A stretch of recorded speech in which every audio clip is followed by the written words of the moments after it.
1969 সালের গণ অভ্যুত্থানের নেতৃত্ব দেন তৎকালীন ঢাকসুর ভিপি তোফায়েল আহমেদ।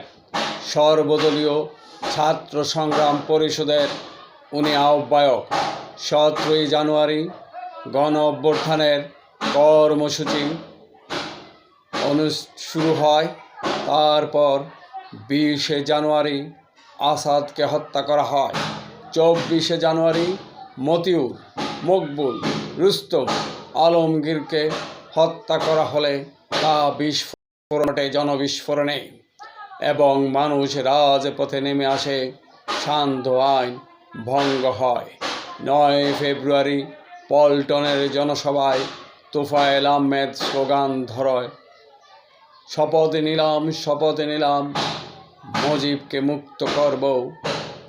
তারপর 14 ফেব্রুয়ারি ঢাকার একটি মিটিংয়ে তোফায়েল আহমেদ বঙ্গবন্ধুর ছবি বুকে ধারণ করে বলেছিলেন, সেদিন বেশি দূরে নয় যে বঙ্গবন্ধু আমাদের মাঝে ফিরে আসবে।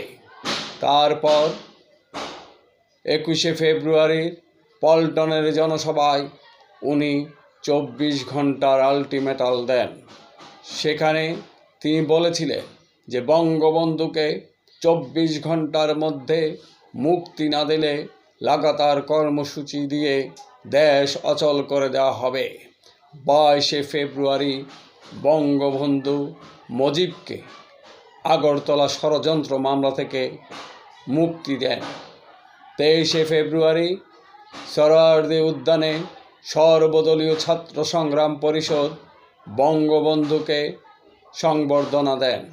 সেখানে সভাপতির ভাষণে তোফায়েল আহমেদ বলেছিলেন, তুমি বাঙালি জাতির জন্যে তোমার জীবন উৎসর্গ করেছ। পাকিস্তানের 23 বছরে তুমি 23 বার কারাবরণ করেছ। ফাঁসির মঞ্চে গিয়ে তুমি জয়গান গেয়েছ। তোমার ঋণ কখনো পরিশোধ করা যাবে না।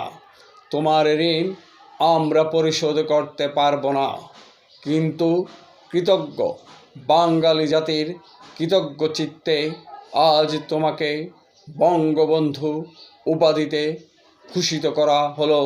সেই থেকে শেখ মুজিবুর রহমানের নামের আগে বঙ্গবন্ধু শব্দটি যুক্ত হয়েছে।